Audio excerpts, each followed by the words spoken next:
ರಾಜ್ಯದ ಬೇರೆ ಬೇರೆ ಜಿಲ್ಲೆಗಳಲ್ಲಿ ತಾಲೂಕುಗಳಲ್ಲಿ ನಮ್ಮ ಬಿಜೆಪಿ ಕಾರ್ಯಕರ್ತರ ಮೇಲೆ ಹಲ್ಲೆ ಆಗ್ತಾ ಕಾರ್ಯಕರ್ತರ ಮೇಲೆ ದಬ್ಬಾಳಿಕೆ ನಡೀತಾ ಇದೆ. ವಿನಾಕಾರಣ FIR ರಿಜಿಸ್ಟರ್ ಮಾಡ್ತಕ್ಕಂಥದ್ದು, ಪೊಲೀಸರಿಂದ ಕಿರುಕುಳ, ಇವೆಲ್ಲವೂ ಕೂಡ ದಿನೇ ದಿನ ಜಾಸ್ತಿ ಆಗ್ತಾ ಇರ್ತಕ್ಕಂಥದ್ದು ನಮ್ಮ ಗಮನಕ್ಕೆ ಬರ್ತಾ ಇದೆ. ಹಾಗಾಗಿ ರಾಜ್ಯದಲ್ಲಿರ್ತಕ್ಕಂಥ ನಮ್ಮ ಪಕ್ಷದ ಕಾರ್ಯಕರ್ತರಿಗೆ ಒಂದು ಧೈರ್ಯವನ್ನು ಕೊಡಬೇಕು ಮತ್ತು ಇಂಥ ಸಂದರ್ಭದಲ್ಲಿ ನಮ್ಮ ಕಾನೂನು ಪ್ರಕೋಷ್ಠವನ್ನು ಬಿಗಿ ಮಾಡಬೇಕು. ರಾಜ್ಯ ಮಟ್ಟದಲ್ಲಿ ನಮ್ಮ ಕಾನೂನು ಪ್ರಕೋಷ್ಠವನ್ನು ಇನ್ನೂ ಕೂಡ ಸದೃಢಗೊಳಿಸಬೇಕು ಅಂತೇಳಿ ನಮ್ಮೆಲ್ಲ ವಕೀಲ ಮಿತ್ರರನ್ನ ಸಭೆಯನ್ನು ಕೂಡ ನಾನು ಕರೆದಿದ್ದೇನೆ.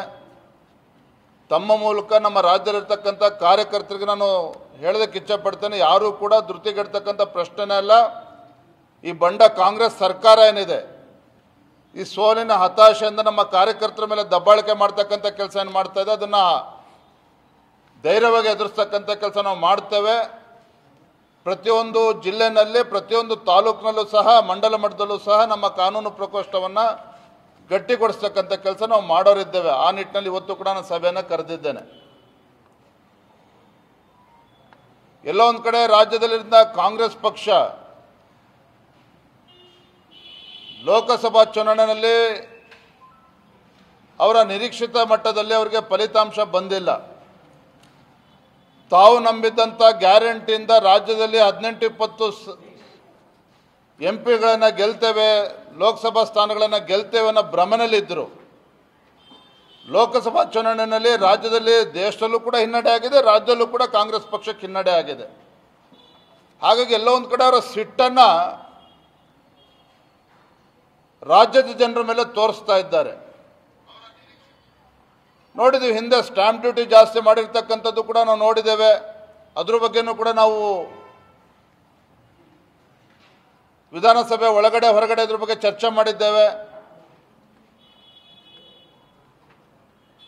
ವಿದ್ಯುತ್ ದರ ಜಾಸ್ತಿ ಆಗಿರ್ತಕ್ಕಂಥದ್ದು, ಇದು ಎಲ್ಲವೂ ಸಾಲದು ಅಂತೇಳಿ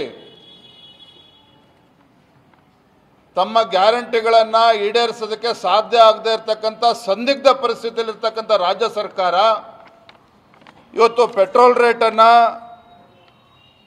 ಪ್ರತಿ ಲೀಟರ್ಗೆ ₹3 ಜಾಸ್ತಿ ಮಾಡಿರ್ತಕ್ಕಂಥದ್ದು, ಡೀಸೆಲಿನ ಬೆಲೆ ಪ್ರತಿ ಲೀಟರ್ಗೆ ₹3.50 ಜಾಸ್ತಿ ಮಾಡಿರ್ತಕ್ಕಂಥದ್ದು ರಾಜ್ಯದ ಜನರ ಮೇಲೆ ಇವತ್ತು ಬರೆಯನ್ನು ಹಾಕಕ್ಕೆ ಹೊರಟಿದ್ದಾರೆ. ಒಂದು ಕಡೆ ಸೋಲಿನ ಹತಾಶೆ, ಮತ್ತೊಂದು ರಾಜ್ಯದಲ್ಲಿ ಇವತ್ತು ಆರ್ಥಿಕ ಪರಿಸ್ಥಿತಿ ಸಂಪೂರ್ಣ ಹದಗೆಟ್ಟಿರ್ತಕ್ಕಂಥದ್ದು. ಆದರೆ ಬಂಡ ಸರ್ಕಾರ, ಮಾನ್ಯ ಮುಖ್ಯಮಂತ್ರಿಗಳು ಇದನ್ನು ಒಪ್ಕೊಳ್ಳೋದಿಲ್ಲ. ಆರ್ಥಿಕ ಪರಿಸ್ಥಿತಿ ಬಹಳ ಸದೃಢವಾಗಿದೆ ಅಂತ ಒಂದು ಕಡೆ ಹೇಳ್ತಾರೆ, ಮತ್ತೊಂದು ಕಡೆ ಇವತ್ತು ಪೆಟ್ರೋಲ್ ಡೀಸೆಲ್ ರೇಟ್ ಜಾಸ್ತಿ ಮಾಡಿರ್ತಕ್ಕಂಥದ್ದು ಮೇಲ್ನೋಟಕ್ಕೆ ಗೊತ್ತಾಗ್ತದೆ. ಇವತ್ತು ರಾಜ್ಯದ ಆರ್ಥಿಕ ಪರಿಸ್ಥಿತಿ ಇವತ್ತು ಸಂಪೂರ್ಣವಾಗಿ ಹದಗೆಟ್ಟಿರ್ತಕ್ಕಂಥದ್ದು. ರಾಜ್ಯ ಸರ್ಕಾರ ಅಧಿಕಾರಿಗಳ ಸಂಬಳವೂ ಕೂಡ ಕೊಡದೇ ಇರತಕ್ಕಂಥ ಒಂದು ಕೆಟ್ಟ ಪರಿಸ್ಥಿತಿಗೆ ಬಂದಿರತಕ್ಕಂಥದ್ದು. ಇದರ ಪರಿಣಾಮ ರಾಜ್ಯದ ಜನರ ಮೇಲೆ ಬರೆ ಹಾಕಿದ್ದಾರೆ. ಪೆಟ್ರೋಲ್ ಮತ್ತು ಡೀಸೆಲ್ ರೇಟನ್ನು ಜಾಸ್ತಿ ಮಾಡಿದ್ದಾರೆ. ನಾನು ತಮ್ಮ ಮೂಲಕ ರಾಜ್ಯದ ಮುಖ್ಯಮಂತ್ರಿಗಳಿಗೆ ಮತ್ತು ಹಣಕಾಸಿನ ಸಚಿವರಿಗೆ ಆಗ್ರಹವನ್ನು ಮಾಡ್ತೇನೆ. ಒಂದು ಕಡೆ ಬರಗಾಲ, ಮತ್ತೊಂದು ಕಡೆ ಇಂಥ ಸಂಕಷ್ಟದ ಸಂದರ್ಭದಲ್ಲಿ ರಾಜ್ಯದ ಜನರ ಮೇಲೆ ತಾವು ಏನು ಹೊರೆಯನ್ನು ಹಾಕಕ್ಕೆ ಹೊರಟಿದ್ದೀರಿ, ಹಾಕಿದ್ದೀರಿ, ಇದು ಅಕ್ಷಮ್ಯ ಅಪರಾಧ. ನಾನು ಒತ್ತಾಯನ ಮಾಡ್ತೇನೆ, ಆಗ್ರಹವನ್ನು ಮಾಡ್ತೇನೆ.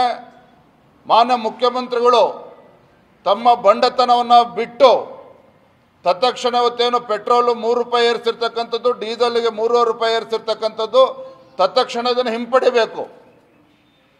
ನಾವಿಲ್ಲ ರಾಜ್ಯಾದ್ಯಂತ ಈಗಾಗಲೇ ಹೋರಾಟ ಕರೆ ಕೊಟ್ಟಿದ್ದೇವೆ. ಮುಂದಿನ ಸೋಮವಾರ ಇವತ್ತು ರಾಜ್ಯಾದ್ಯಂತ ಎಲ್ಲ ಜಿಲ್ಲಾ ಕೇಂದ್ರಗಳಲ್ಲಿ ಭಾರತೀಯ ಜನತಾ ಪಾರ್ಟಿ ಪ್ರತಿಭಟನೆ ಮಾಡ್ತೇವೆ, ಹೋರಾಟ ಮಾಡ್ತೇವೆ. ಆದರೆ ರಾಜ್ಯ ಸರ್ಕಾರ ಎಚ್ಚೆತ್ತುಕೊಂಡು ತಮ್ಮ ಈ ತೀರ್ಮಾನವನ್ನು ವಾಪಸ್ ತೆಗೆದುಕೊಳ್ಬೇಕು.